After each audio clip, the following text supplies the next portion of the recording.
Hi everyone. Welcome to Gardening Coast to Coast. We're actually at Freetown Farm, and today we're going to talk about raised beds for new gardeners, the benefits. Right, there's a lot of benefits to raised beds. It's a great way to start when you're first getting into gardening. Maybe you don't have a great space for a garden with good fertile soil. That's one of the great benefits of raised beds is you can fill them with the soil that you want, and that way you can get lots of good nutrition in there where your vegetables will thrive.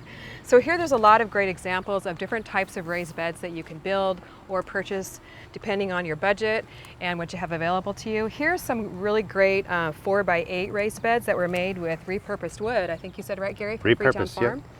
So these are about maybe a foot or so high.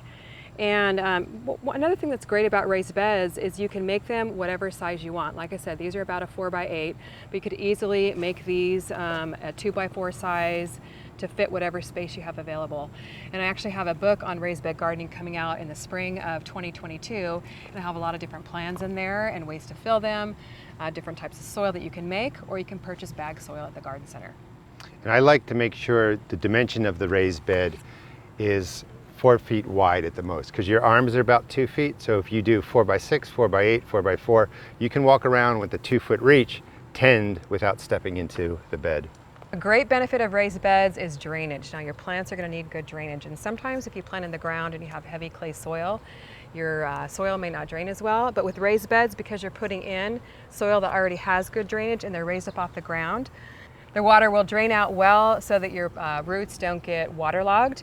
And you do want to make sure that you put your raised beds on a level spot or level out a spot for them so that you don't have water going all the way to one side and then you have uneven water distribution throughout your bed. And this garden has a problem where the water comes and it just sits right in this space over here. And it gets really soggy, takes the air pockets out of the water. So the raised beds were designed for the space right in here to keep that soil above where the water just kind of sits. If you don't have the resources to build a raised bed or just don't want to go to that much trouble, there's a lot of different ways that you can grow in raised beds. Back here against the fence are some round root pouches, and these are 100 gallons, right Gary? Yeah, the fabric pot's 24 inches high, holds 100 gallons, and it's really perfect for the depth so that the roots can really go into there. The other benefit of raised beds with root pouches or fabric pots is the roots will go through the fabric and into the ground a little bit and pull in some more water. And this really is a small raised bed. So if you have, just a deck or a patio or a balcony, you can easily pop this up against a rail and you can still grow quite a few vegetables in here. You can see there's a ton of different determinate type tomatoes, some peppers, so you can really pack them in there and grow lots of veggies for you. As long as you keep it well watered, you can pack them in just like that. Definitely. And then over here, right behind us, there's a great example of a galvanized steel raised bed. This one looks like it's about a 2x4.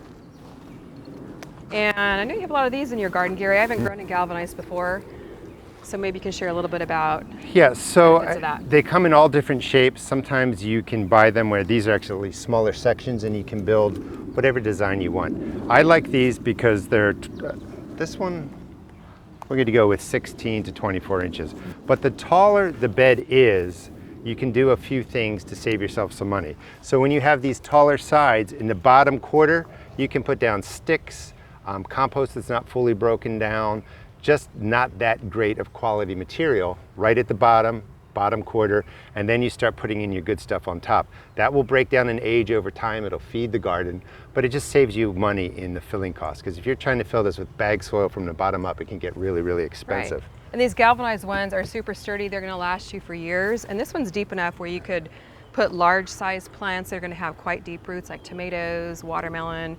You can put trellises in them so you can grow up and save yourself a lot of space. So this is a great way to grow and it'll last you for years and years. And I like an example right over here are just your earth beds, your mounded beds. Whatever you see growing here, you can grow in a raised bed. And a benefit, as you were mentioning before, is you can take all your quality stuff and rather than have to kind of spread it through here and it washes into the path, you put it into a raised bed and your quality amendments and stuff will just stay right in this space and it'll give to the plants over the years. So it's a good way to save money too.